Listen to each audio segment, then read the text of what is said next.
I consider Cog Hill's course number 2, the Ravines, to be one of the hidden gems in Chicagoland because it's overshadowed by the other golf course on its own property, DubsDread. In fact, it so exceeded my expectations, I think it's fair to ask, is it a better value playing the Ravines than it is to play DubsDread? So what's going on, golfers? Karsten here. For today's video, we're diving into what it's like to play Cog Hill's course number 2, the Ravines, its coolest golf holes, and why some may say that it's a better overall value to play here than it is to play DubsDread. But before we begin, be sure to hit subscribe for more reviews so you don't pay an arm and a leg to play overrated golf courses. All right, let's dive in.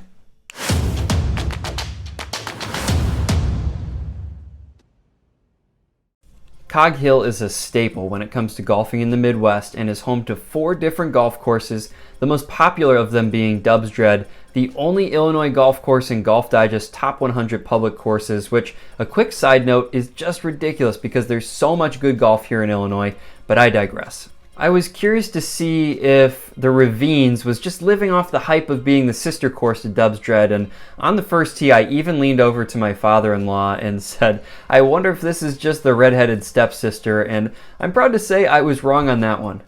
My expectations were exceeded, and what makes the Ravines special is all the elevation and scenic trees. In some way it reminds me of like a lesser TPC Deer Run. It's an older golf course, which you can tell by the clubhouse, some of the holes with like 90-degree doglegs in them, and just the overall layout. But I think this counts for something though, as it shows the design has stood the test of time. Now to the signature holes. The 2 that stood out the most to me are holes number 4 and hole number 10. Hole number 4 is not just a great par 3, but it's unique because it either has 2 different tee boxes or is actually 2 different golf holes depending on the day. I'm not really sure which. I believe this is 4L, and I love this tight tee shot into the small window created by the trees. My honorable mention is hole number 10, which is a really tight par 4 that I both love and hate. It's a really scenic golf hole with trees lining the fairways and the green tucked away, but it definitely is a potential round ruiner if you don't keep it in the fairways, and yes, I unfortunately learned this the hard way by hacking it up with a triple bogey. Now let's talk about the value. You can call me crazy, but some might say you get equal, if not better value playing the Ravines versus playing DubsDread. For context, DubsDread is $160, where it's only $60 to walk the Ravines and $18 for a cart. Plus, there's a great twilight rate of only $32. Though DubsDread is obviously the better overall golf course, this still begs the question of, is it really worth double the price of admission to play DubsDread?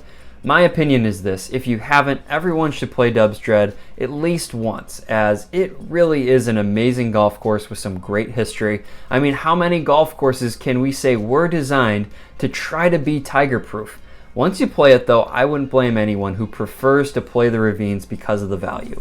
Now for my final grade of playing Cog Hill the Ravines, based on the overall experience, the signature holes, and the value, I give it a respectable 7.5. It definitely surpassed my expectations, and I love the layout, the elevation. There's some really beautiful golf holes out here. So overall, I give it my recommendation. Go give it a play. If you enjoyed this video, please like and subscribe. Trust me, it helps a lot. And also, leave me a comment down below of other great golf courses that I need to review.